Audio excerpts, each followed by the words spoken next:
Il y avait un petit garçon qui habitait un pays de plaine.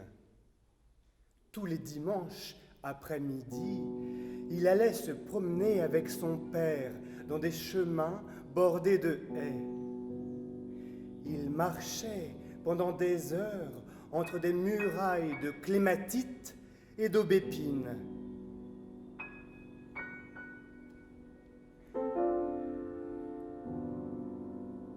Ils avaient toujours envie de voir le pays qui les entourait. Il y eut même un moment difficile à passer. Ce fut à la tombée de la nuit.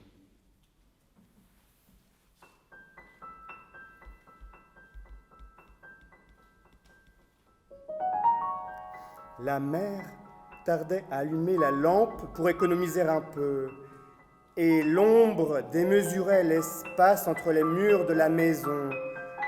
Le coin où se tenait le balai semblait s'être éloigné à des centaines de kilomètres au fond desquels luisait une toute petite trace jaune qu'on pouvait imaginer être la lueur des lampes au-dessus d'une grande ville très lointaine. Le mur contre lequel était l'armoire avait reculé, lui aussi, bien au-delà des haies et des barrières d'arbres. Il était très facile de ce côté-là de voir, comme du haut d'une montagne, tout un large pays nocturne plein de lacs qui luisaient, un peu roses, car c'était une armoire en bois de noyer verni.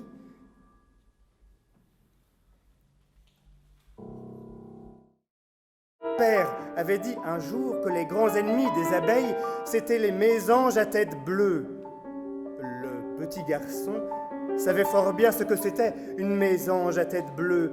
C'était un petit oiseau qui se réunit en troupe autour des parages où il y a des ruches, non pas parce qu'il se nourrit de miel, mais parce qu'il se nourrit d'abeilles.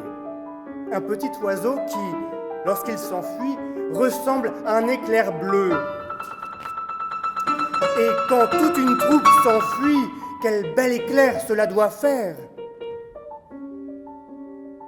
Et en effet, voilà que, tout de suite, en bas dessous, autour de toutes les fermes, d'énormes étincelles bleues se mirent à éclater. Et pendant qu'ainsi, dans tout l'espace en train de vivre, éclataient les étincelles bleues des fermes à abeilles, tournaient les ailes des pâquerettes, des moulins à vent, rougissaient les toits des villages à travers les herbes qui étaient des arbres, miroitaient les lacs, coulaient les fleuves, pointait le sucre des montagnes.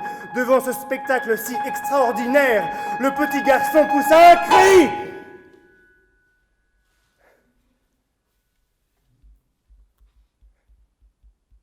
Il se réveilla.